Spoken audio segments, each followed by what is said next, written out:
Ghana cannot continue spending a staggering more than $15 million every year. My penny is simply to ja. Na me there. Me feel say 7 kisa said there or the 2 Ghana. NPP benefit. NPP4 they haven't realized damage at home pattern. It is going to get worse. Yen someone for nyina kwaba ebiem emra jumadi so afanasia. En sama ekoso ewo oman Ghana mu. Yede ni nyina ebre ahefo na afi no. Yedi ho nkomo after say his excellency John Dramani Mahama ebe din komo efa ofanko nsawom road no ho abusua enkomo bebre ene fimu eba mampani chemu se nana rodonko kufuaro ene na ban agye bosia se omede kwakoye kwan no nanso ene ya me no kasei ekwan no enko ba bia ene ochi NPP fo no buofu ama wo mo babonten asanso buache ensem bebre ene frache eba eyade ensem ena wo mo kakwekwan ebekọ kotie ene ochi after say akwatiaba election ekọ na wieye na NDC amanyoku no edi nkunim no pressure ekọ NPP so papa na asese ame no kasei Dr. Bawumia is in trouble quick one ebero honso na afi no ya he info efi ho baba na sana ebero ansem ni nyina mu no ya transe na ye nsama president area tudwa na chese ya ma ente quick one yenkoni nsama excellency John Dramani Mahama ede atudwa abrana also in ambassadors abusia wa bronsam so papa na mampani so asa liki info so quick one iyentie mampani mrekoba commander de nsem ni nyina batu aso. Let me be emphatic. Ghana cannot continue spending a staggering more than $15 million every year on renting properties abroad for our diplomatic use. This is not a judicious use of taxpayers' resources, and the reset agenda requires an immediate reversal of this trend. And that is why Cabinet has promptly approved the STRIDE initiative. And STRIDE refers to the strategic transition from rental to developing our own properties. I've tasked the Ministers for Foreign Affairs and Finance to work urgently to resolve this long-standing challenge. From my latest briefing, a transaction advisor has been appointed, standard designs are being developed, and funding mechanisms are already being negotiated.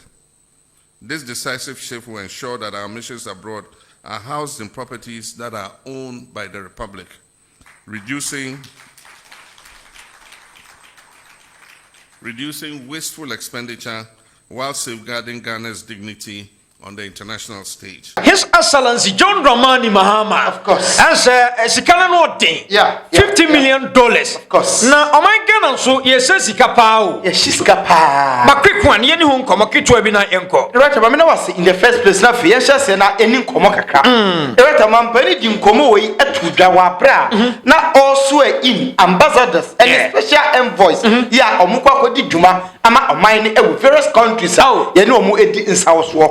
Na eno achi also omu in wie ye no. Ena wodi nsem we tudwa esan se ambassadors no rent ya yetua e wa my hodo so no e na afibia e $15 million ya mampani edi nkomo no sika no so right ano den na according to president o say yentimi ntoa so emmoka annually afibia $15 million na bi di ebasa let's just say in 10 years e will boka $150 million wa bra ye pesika ya ade a yenya na assume say you use $15 million e dey project ya yense number of projects ayi benya director mampani wa man 7 ho baby a me nkomo no attention nyina woni after say mampani di nkomo we no mampani ameki plans ne clear ya o say oni ministry of foreign affairs and a finance minister adi nkomo a o map architect ya o say eye designs ya nkasa besi ye dan ye be pay buildings e wo aman hodo so said ye be ya ejapade be ye ya dia instead of ye be high no $15 million a year no ye boka 150 kra na ye ni nyina wi at the end of the day ye dia ndise edru brebi na ye hunu se on my way ye ntimi no mu ni nsa so bi ma ye wa ejapade ho ye timi ton enye sika empo ye nton ya yen foreign reserves no e kosoro e ma omani sika sem ejina director obia ni ho a ewiasa yewi wo sika da ho dabi a wo susu se sika we e betima sifia ma matenem baro se me mfa nsifie me be high dan adam director basa na chese wo problem kakra na so his excellency John Dramani Mahama research na okan no of course ogusu a oye yeah director because nkomo we na bia na me dwena ho se enti amai hodo so Ghana ambassador Washington DC UK Spain Netherlands China no edan no ye high because omonti just a small apartment beam because omo ye a lot of work enti projects akese and omo team adwuma na se we no bekom no na obi panimu bi agisa contract no of course enti sika na ye tuade ama rent no ono no nya ne she dem chawati ase ono no ye agency enti wu bekom no 10% of the deal company ne ho na oman Ghana kwa de ye boka to go na say Ghana Black Stars of course what story be say yes omo appearance fee ni allowance no aban se da bi esono do nti omo tete so of course right no kre no nkomoi my infantry because related to this issue right on the issue of Black Stars couple match against Chad and omo ye budget e ko to ministry nanim say 2 games Chad and Mali budget ni ko na sports minister say bonuses no ye timi ntua enti ye twitwa bim right according to Minister of Youth and Sports or say $20,000 winning bonus for technical team head coach no we need match na ba ko $20,000 okay each player $10,000 and what management members committee na o team na chi so no manage team no $10,000 for each person and no and aban say ontimi ntua enti players na de no 10,000 you bet you 5,000 coach need 20,000 no you bet you 10,000 but management committee 10,000 no ye ntua sebi nyansa nim because ye tua wo mka ye mo pay diem enti ye ntimi ntua sa win bonus but de na eka ho a asam na awe ho ne say Ghana e bo ho match bia GFF one say ye mo fuel sika $5,000 ya and no mo de be fuel egu bus ya e be for place no the free hotel Aqua training every hotel akoba match no $5,000 for just one game director but ye baba ban na baso of course sa ka we nyina no omo kate research na bia ni director bia ni because the bia ye di nkomo no na manfo bisa say a lot of issues are now buying ka ho asem no obenye sika wo he na waye ye nyina ye nyuntum say na nseniema nkitinkiti bi ho aban ya man focus o aban de o ye obekwa koloko okwan so the rest sa cost nkitinkiti we say o twam amana fi ho Black Stars je ya titi bi afri fe no to nchen national service ghost names no ye yi bi afri ho at least ya choku baabi ya sigata bi sika bi so ne mfa honko ye benya sa sika no na baabi a se bi ensuo ni ho baabi a ahokere ewo na akoba se nursing trainees o ko first year e kan so abansi obetua half no abansi sika we beko this time yankopon ya aduma in October omo mo beko SHS form 1 na abansi say ye yi double track na free ho enti in the best way no yemfa private schools ni bi emeka ho na yenye omo nso free education yemfa sika no we these are some of the things you say ye titi sika ni free ni yenya de adwuma research no I believe in abani say he is on the right track oguso ye niema ye because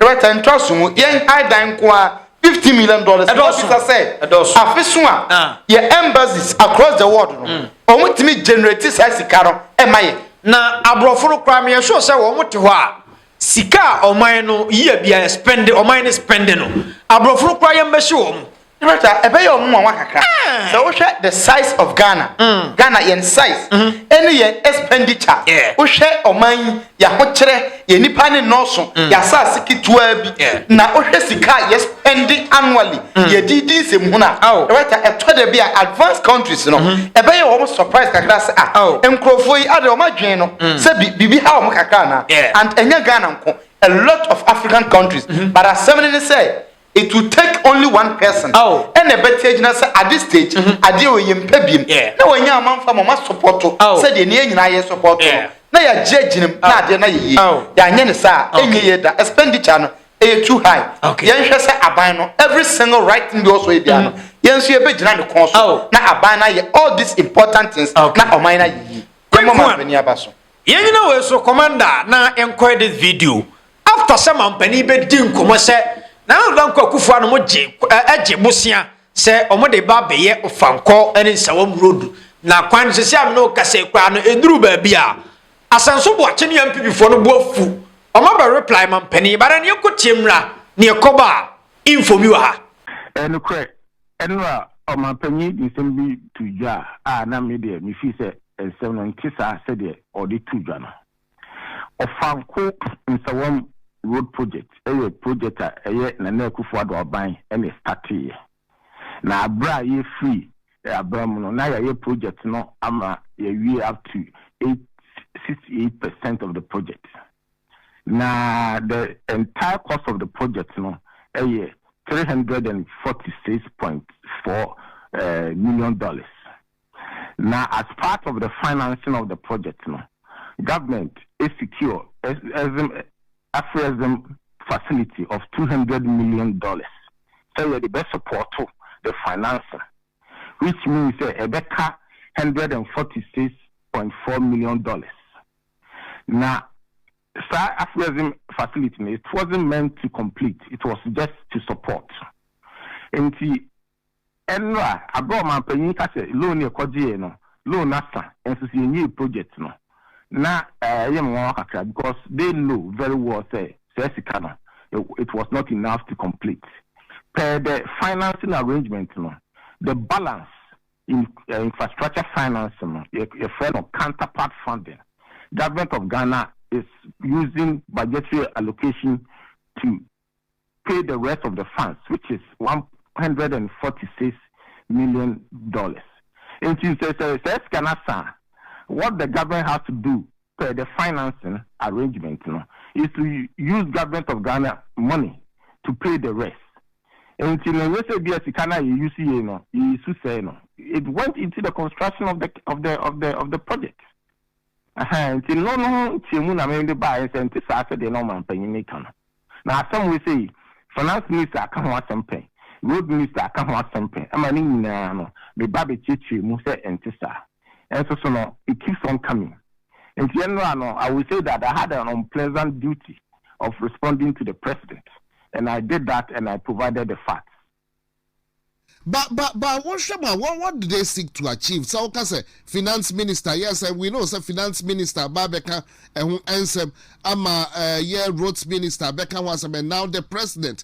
Now, feel better say the Kwako share a big push. I said, no, I don't know what to say, Yankasa.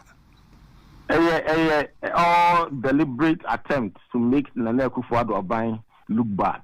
So we left a messy country and a failed state, and you're not talking SMP. Meaning now, so in the credit, and the credit, and the credit now. On mine, fika, and your GN, project, you could do loan, buying bitya, loan, you do 200 pet. The contract sum was 346. And they know what this finance minister and all kinds of way. Abra alone call parliament. Now we are ranking member for the finance committee. Abra alone call parliament. Now Honorable Abuja was the ranking member for the road and transport committee. They looked at this loan agreement and they know for the Franco with one project 200 million NIG. The rest was to be financed by government budgetary allocations. And when the crest I say it's an project the rest of the funds is from government of Ghana, so they should pay the contractor and the contractor should work. So no. And this government is deliberate about making the government, the old government, unpopular. And no far so they were in power, and in power so about a government that has done so well. I be doing paper so almost so better at Wasson. But program I did a question big push. I see. This a problem being so Ebebawana because in the government of Ghana and I say a big push. Big push. The main thrust of whatever they call a big push. They have realized, like we were doing, road infrastructure is very central to the socio-economic development of our country. and Juma Pani, almost about the twice. And you know, big push is almost just get to work for road construction, which is fine. But to say they are also big push, it's misleading. Because the canon and budgetary allocation, they say free. You know, the government should just pay the contractor. The issue of say because of bush push near they are doing now. They are just misleading. What big push? Is the big push near Ghana Sika? Ghana Sika the road. No, it's so the and that's it. What is all this thing about the big push? What big push? I think said there. Being only on one Sika could be a big push. No, these Ghanaians said they could say big push. There's nothing like that. Government of Ghana money. The arrangement of the finance, as if they are buying Isika from taxpayers' money through budgetary allocation, and they did the rest of the money. They should pay the contractor, and the contractor will complete the project. That's it. But for emphasis, a brand new free abemuno, not contractors or clients to be one. Until the last day we left, the contractor was on site. Asanso Boache, of course. Wadi nkomo. Yeah. Na Asanso Boache patche say His Excellency John Dramani Mahama atwantro. Okay. Ayasemo Director, asem we me pese munya ragina me di nkomo ye pa. Was more a lot of interest in this issue. Who say all kasa no? Baby asenko ya beka 80% o. Mo ko beka 80%. No say 58. And was 58. Na 58 no. Director, what is the criteria? To contract an NSA. Or you do 58%. And now why na catch from say 58%. Na munye sure say. Na no do Kufuor do mo ba be free so Asanso Boache mo say. O ma ye 1 kilometers of roads. 1 kilometers of roads no. Including for mo mra.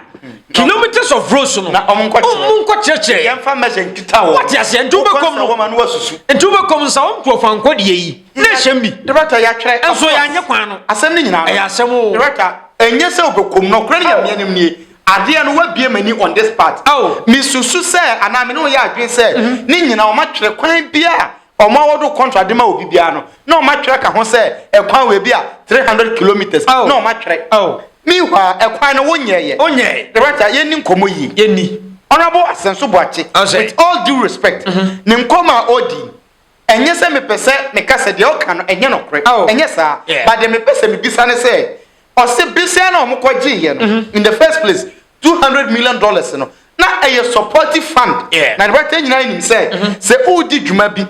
Now say corporate supportive fund. E dia beka ho na kire say when the sika bi so dada ana sika bi da ho e na wo kope emwofoto supportive one e dia beka ho nti say onye ni da so a ya wonim say ekwan no e $346 million no anka onje just $200 million e bi alone no the odema one say obeye $200 million but onso nim say ekwan no contract abejo $346 million. And I win 1 city da ho. And I walk with 200 no. And I dey contractor. O say obey dey na watua. And na you catch that by say, you benya dey can every budget allocation mu and ontua in the same budget any taxpayers money no. Ade na NPP aban. Anyi say sika free budget nim amfa ntua. The writer if ususu say eno ni asemu ye beji 200 na aban na yisika free ye fotuo me de atua aden na asat na na don kwaku for the time no from 2022 ba nyina omo share project na se no aden na omo budget omo ye omo anyi sika free na omo mfa nkwanko shim even in the last budget ya ye beto abo omo ye ya na ebeketa for January to December to Nemfa ni say April aden no man fan shame because say no minim say okay say omo buy 3 months budget and omo di kan ye omo free so no ntima sem ni say kwan no mo start ni enye ntoaba ntimo budget am ye in 2024 January ankoshem de mo ye media budget ankoshem because ehemu a ankambetis kana kososo aduawie meboa say osimu ntuawie na de mo koye no NDA budget no eno nso so anshem nti just 3 months na abanfo fro ne baaye no eno budget amoye to ho no so manfo ankoshem meaning say you were not ready to do the road nti mampani kase ekwan no makoje besia sikana sabatma anya kwan he is right. Oh, yeah. Because mo je besia no say bi once simu niema yie ehun se ekwan no ye betima ya na say entumi nye eye say yemfa yensan koka yenkwaje besia me start da bi e beso bia yenyanto that was the idea entina me say normally say udu bi be ko field bia okay mu say oye expert at that field ena enye say oye expert keke director sabi adwene mu efie nyansa owo bia odi betimi solve all the issues ebe pop up on that field asenso bo ati ni nkomoyi no kura ni nyame anim nie or try say obe justify obe defend ne ho but assembly ni say 58% mutwa 8 years na mo pesa mo ye kwan ena anko ba bia president Mahama say onye nwie yo but waka check contractor no plan in camera say or percent by next year June na wawie kwan enti fani say tisi we are in September enti mampani the 9 months ebe 42% mo the 8 years 58% what's the difference asemu difference kakaka but you can say mo ya you be defending asanso bo ache no na big be ka say wakọ opposition so still ogusu atwan tro but yenyina nsemi so na yentie Mustapha Gwande commander oyemikrom ni Mustapha Gwande oyemikrom ni na o NDC amoyokuo nim no kwasam se odinsem ya tudwa afa NPP ho ene Dr. Mahmoud Bawumia after say akwatia by election eko na wiye abusua wo link info ni nyina quick one yenya botrentie ni nsam ne mrane ekoba info bi wa NPP4 they haven't realized damage at home party. It is going to get worse. But Meba and Ra, I was very sad as a national officer. I mean, who said almost super national executives are. They should have gone to all the people contesting for presidential elections and asked them to step down if the NPP want to clean their party. Almost step down on my day. I know they have been the best here. No, you can leave us hanging. Almost step it down and your dad didn't almost step it down. Me say, instead of blaming national officers, only strategies, only way. Presidential aspirants and the bigger picture is what everybody is afraid. No more the my day almost step it down. Me say, ombe you see almost flag bearer. Senior we ye near chale. But what to Kubuha? NPP haven't seen their worst. And Rametie, Minia Kuma, Minia Miracle Watch. So, NDC dear, buy cry free 1992, you move at 3. I'm see you. You move at 7. You ever heard the MP, you ever two MPP. No, I don't think so. Because you're being fair to them. So, because then it means you're wishing them bad. Baby, I'm not wishing them bad. They would have to reap the fruit of their labor, and whatever they have sown, they have to reap it. Look, this country should ensure, sir, in another decade, ebia ya bon kokra mroa ya te baby no. Sa brand bi ye ma kwan se kosum oman a. Onfa oman no entwitwiri fom. To mo de oman ni twitwiri fom. Okay. Say you will issue be no disagree. You mure ho ana. That what Bawumia is suggesting? So if I disagree with you, our reform court, woman ya if don't do atraka bakum, woman disagreement, they go to court. Mustapha or kwai if you swan ko kase omomoromo. Look, enya sabi previous enya penyi kasa.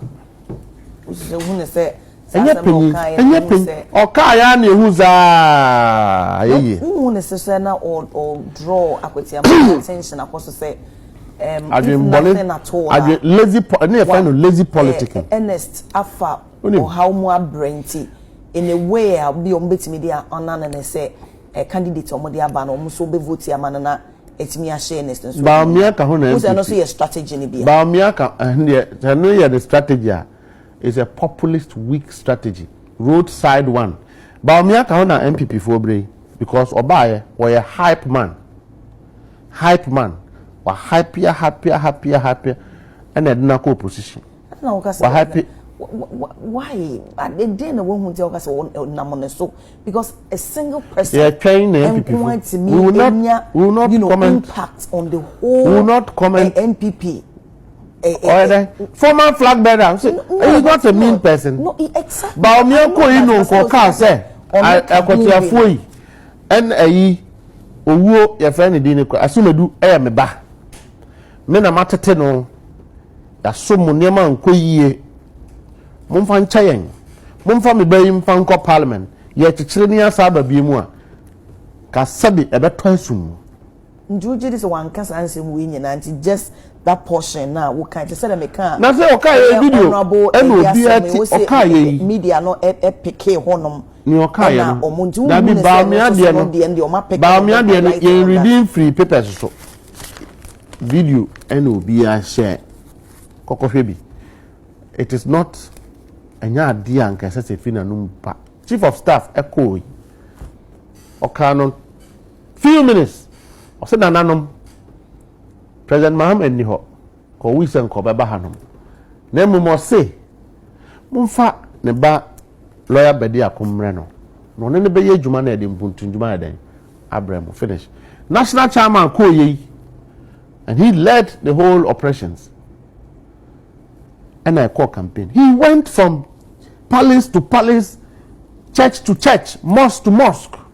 Who ne say when am winning tin ma mo message on cars national chairman go car say NS kumi MPP for 8 years no on car we bin tira who ne say because am winning tin ma who ne say mo message no was so clear ma o mo buy into that ntinka assuming say mo lucy ya nka obe can say who ne say nka bi asem a former vice president kai beat at the Bawumia kai we oba no obe kasa asem the power bepene the okoka ne bedwam yi ka Bawumia ye sabi ukunu na otifie na otise ka sa asem we TV so aba da na obaka tra obo sama ma Mustapha nye senya no asa me busa e na me say okoye say onu na na vice president NS ya kumi free way school nye ne oni onimdie 8 years MPP o man den position me no man NS the radio so to TV so ye party adwuma na say na ha bisa wamo say adie no mo ba NS in 80 on say are you saying say now President Mahama Bay party members in nyina na benya position MPP for you wamo say me kuro mu ba yie wamo na beku wamo so na bekwa yie ne ntem Oba crowd na come do amuna ba ma waduane so amuna eku. You see that is how the NPP is behaving. Nti amuna eku honest. That be me say omu behave to say me kru mu abaifo. Omu an na beku. Omu an so the be first am beduro yi ase. Me see omu 8 years no. What do they do with NS Yakume? Na me say wo kan the sound so the as party no nim say nipa wo mu doso. Se say the wotina ha say no what can I say? So what was the seriousness in so you see Bawumia shouldn't have gone there in the first place. Say one of me dey me pese wo be emphasize say on that too much say 80 years no. O mo ntimi anya hwe ama NS. You know very well say the amamu say party no eba pa nipa dodro no nye obia na party na ebetimi ya satisfy no. Exactly. So me no uma me konya I'm sure you have listened to some of the campaigns I have done there. Men kokase obi na eku NS. Me kokase na nka branti o si so. They say a page mama no. Ye ba ye aticha ebi antimi anso so. Yes, ye and said the ko parliament. And we. Momfa ni nua yi nsi na nan mu. Na ne wantimi anya no yaboa ama ni nua na ba ye ama kotiafo na ma mo ho atomo. That is what a presidential material should say. Now, who could you kwan no ko kasa asem we ya? Okay, commander. Yeah, Roger. Mustapha Gwande. Of course. Wadin komo. Yeah. Na orinsem ni nyina atuja wa quick one. Yenwe mai barasa na o Dr. Mahmoud Bawumia sododo. Roger. Who say mpanifo say o papa so pa nwoma so nyina no mu dewu. But sad ye ni be ye ni ye mu ntia wo. Roger, in this case, say who foresight na say who nia a political aya. Who say MPP problem na aha na wo. Ejina Bawumia so. Roger, obi antata Bawumia. Diama Ghana yet the pan say yan politics no et say asori ni nkramusom e wo Ghana ha obekọ na nkramofo na asori fo nyina ka bum na dia omu didi together enu bi na NDC na NPP Dr. Mustapha Gwande NDC ni but nsem na woka no e nothing but the truth e no kretro na woka go sawasha enei in the first place ye wo Dr. Mahmoud Bawumia ne camp ya national executives ni bi edinachi it is enei Dr. Mahmoud Bawumia step down say he's not going into the contest. Kopim say party ni be gina omo mudi na chi no omo go akosa akasa etia hwan bi obi en ho omo ne kwa akoko at that time omo betia say we are NPP Bawumia camp ni ho similar thing as honorable Kennedy and honorable Brandon Champane do to nyina say omo step down omo nkrofo fight against Bawumia omo nkoka say omo the national platform aye Bawumia program live streaming enkoye ntokwa but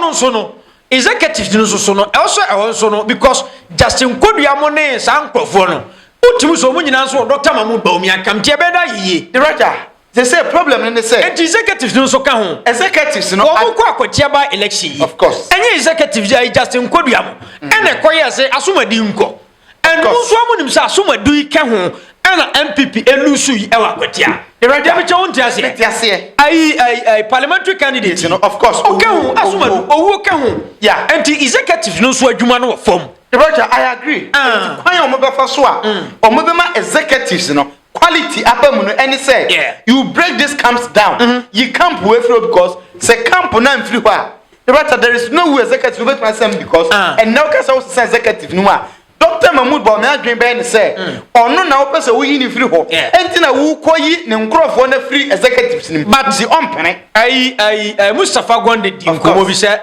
asa MDC for no so da bi Mustapha Gwande ya wonyan sha asa o che MP for the omonye director no kasa Bawumia kwa kwatia onko kansemi no director the ma ball and as a competition eyede and say wo opponent eye ne niam right na wo so ya wo niam right e be yi azumi ti setiti mrem house kotoko ye okay house ye okay obi agira na so a agro ne yede but say duru ba bi na ye no phone owuo ne nkwa agro no egu enti said e be ya democracy e benya no at its best way and say NPP ebe your money right na NDC your money right even say a third force of her or also nya ne right na politics ni emunye de say the ebe ya oman democracy no ebe gina but anya sa na ade eche Dr. Mahmoud Bawumia say ade ebe che Brandon Champon say after a lot of problems na say answer so a problems no change I agree with him national executives no wo problem but Dr. Mahmoud Bawumia any presidential aspirants no they are the main problem we are there ba ko pen e kan o pese o ka kire mbi before say omunya presidential primaries ne to omun twensensen omunyin free ho na omun sese o executives no nwie ansana omo beto presidential primaries no just simple logic but obey anything yamma bigi jenso mram na abigi nso meto aso na onfa kakra emmeso so abigi tenase na enko na yebre ne kopa na boko de na manyam ya de me ho de papa ho de be den na MPP assemba say ya ubetena na ho ye den because da bia okasa kire omo nanso wo mu ntie ba quick one yen certain free samwa ye de wie ye no so Mustapha Gwande samwa odi ababa tudwe efa MPP ho after akwatiaba election ye wi a ekwasa nso bu acheso sinama ma menche ahwefo na sinama sa sembo ya papa ikan enya nwanwa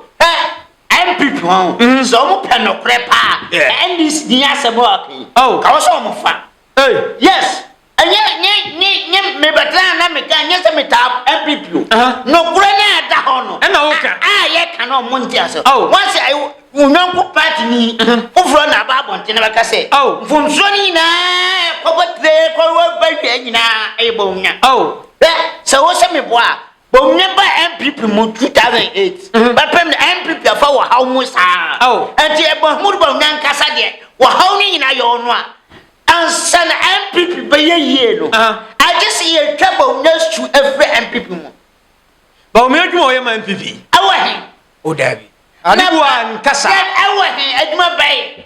Na wakotia ba election campaign okoye bi. Okoye campaign bai. Ene okoye dey. Mesi Bawumia nkasa na buso edi na chi no. Ano na ha MPP no. Would opa? Would I never say Bibiansi? Ma MP back on some woman. I dare say a Munias uncle to buy election, but never general, only in our salary. Oh, until I never debo Netino. Send people for but Tiamia. Kawaso catchable Nesso on step down answer. Oh, on Tassa watching no one says, yeah, no, Mustapha, yes, sir. NPP Bawumia. Oh, Abasaya West. Opa, what I opa, young Farias Niponina, the Horiasina, and from Mabumia say, a draba, a dia Kotwaba. Yatwaba Nia Bumia Sari. Oh, Yabatwa, you know I am. Oh, and to Mahmoud Yankasan. Oh, yeah, idea was say, NPP forgetting no cry. Forgetting no cry, no, as you now, NPP executives now, Omo Oman executives no. Your friend, Aquana or Batito Bomb. Your friend say, your church, one church. Oh, no, you know, because only oh, I wouldn't say, only Najma. You say, Justin Godia. I mean, Justin Godia. Cinema, Justin Godia minimum. I don't think a minimum. I'm more yammy. Oh, me do because. Juma was Yakaso be a penyon. Yamedi, a Sienum Kotia, NDC penny for our mere party leaders. Yamedi, Mohom, Metnas, and Amido Moto to say. Namabu says NPP party leaders. No, I don't know who I know Madida. Oh, because her NDC, or Montanas who said, Nema Shay, whatever Tambia NDC cost you. Oh, NPP leaders, no, Aquataba, who and no pushy one also and again for say young penny procro and leaders no one city need to city no more no mabaka or my bab want to never tell the procro and the NPP Ankasana leaders no your fucking leaders no you be no answer as a answer no oh I see what can castle leaders no he knew mutim okay so mo ya badwema also mo Bawumia step down na asanso boachen so abato to bia mama mpani o for there sa ai kwan na nsawam ne ofankode no ana no ye be enwa adwuma asanso boachen se mampani twantro o twantro for there NPP ya ye kwan no be 58% kra o ma ye kwan 58% nti ada he say ho ayo na ada ho NPP won minim so mo wo akire no MPs no o mo hunya sa ba abontene ba paacho stay there 2024 dimina no mo dina stara no mo da kuzo amochimi nyanka asanse boate wanye kefo a 4 years time no okotira ta kokokro nto abamma no hwe president Mahama aba abontene wo sei no kura makoji sika mu nkoje makoji sika na wai ma fanya kwa mo dia twa manum o mo dia twa o manum wai mo fa ya kwa magana ya honto ya ma fanya kwa ana o man penia apesika dia ma contract se o mo nko mo se enye nokure enye no ka mo fa ade dine e che se enye nokure eye nokure NPP minsa o machi da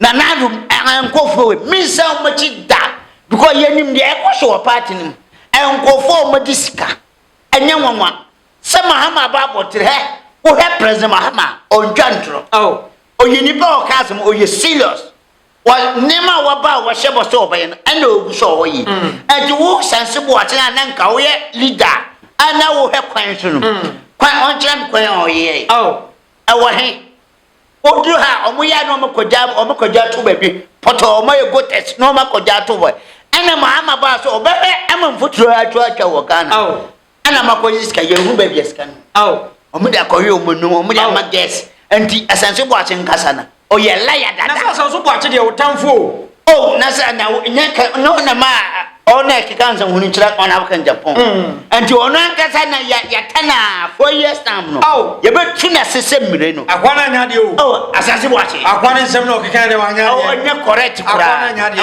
onya omo ko kana omo treteteto o ko ka ye be tano kura chira mo se mo ye kano kura mo ya munjasa de je ko kan na mo trete e so wasami unimu enya sanete we send there na mente sasa so boachi ne sama okay wo so my 58 58% Sad in Yanukwe. And to What can some in Yagumpany Ufi? I may So far as some company control. and to Ghana for your new one day. And I didn't know why you white who say about. And to one some now, some what answer. Oh, yes, so no more patch or says you can almost Ghana from Van Chom. Oh, and yes, I'm yes, I bufuma. Mubako 20 years. Now, yes, sir. Dear Moye, Modiba Hanko, Fonko, Muba, Mutiba, Eba Buama, or Mana Cotro. Modiba Ham, NPP, Benefo. I am a national shade for ya. And yet I've grown a mood you. As I said, what a more religious and wow. I penphobia on my MP. My old baby one head, no more, ye. And to Mahama Abacase, Sikana Maja, who baby. Na Mr. President Mahama, Mr. Nadaruma. Sanko Fono Mujira so science Kajibusan. Yajo Muntum. Oh, near from Munkoko, Niangelo, to say me see. President Mahama Pesoya Satuas money, Yabatrosa, or Jua on Jello. No on Jew Japadini and Yamfanyet, Mamma man. No man hotel because over national water to bomb. Tano Solako Yan near Jalsoya Santibo, Oya. NPP dear, almost stay, yes, and almost shine. I beg to say, NPP for yes, and almost shine. Ah, and the moon dear, 224 miles. Then I say, side you internet. So by a liar, Nippon for Gogoa, or fire no Gogo. Now you know who say we are foolish. Or whatever. Or Gogoa, no hair, neither now can who say we are foolish, or Yasia. Because they say, and this affair. TV3, GT in Kwana and Air and the fool for a cracket off a phone. Oh, go no, who said, we are liar, we are from four. And the Mamma Matran, yes, I don't know. Okay, and some are sent about anyway. Now, I'll send you a corner. I send a black staff for Bomacho or Mabo one. No, I am black hat. Now that's it, yes. Chat. Mahama saw it or in former Ghana. Sir, I know bonuses. No. Oh, American sports minister, name sports minister say we be free. Or ye be bonus what it is so. I know how near on Ginny and film. Never local place. And because falling place. Oh, Munya be moved. Oh, Masako Bodru. Now, bless Mahama saw in former Ghana. Nti blasters no ongu e say US no wa hwa unko bi oh na dey na place bay place na egu ho ye nwura hwe ye fe kozoto satim kitwa we lozoto se kozoto ye ne chat akra enimu na akra we bobo wa ma akra ye enne wotime kwate penu we blasters. And a blaster saying an empty. Is a Ghana 14 Como? And a blaster saying an empty. Ghana Minister no crano. Matches no, but moon, pure one city crab mode. Yes, I had before anything for. Oh, I moment pure city more because you wish I'll move back or move for blasters in yes. First, and no be a blasters near Ghana, you know, Boboa. What you so kuno. Now, Bobo, young who wouldn't chat. Now, only Brazil for share away.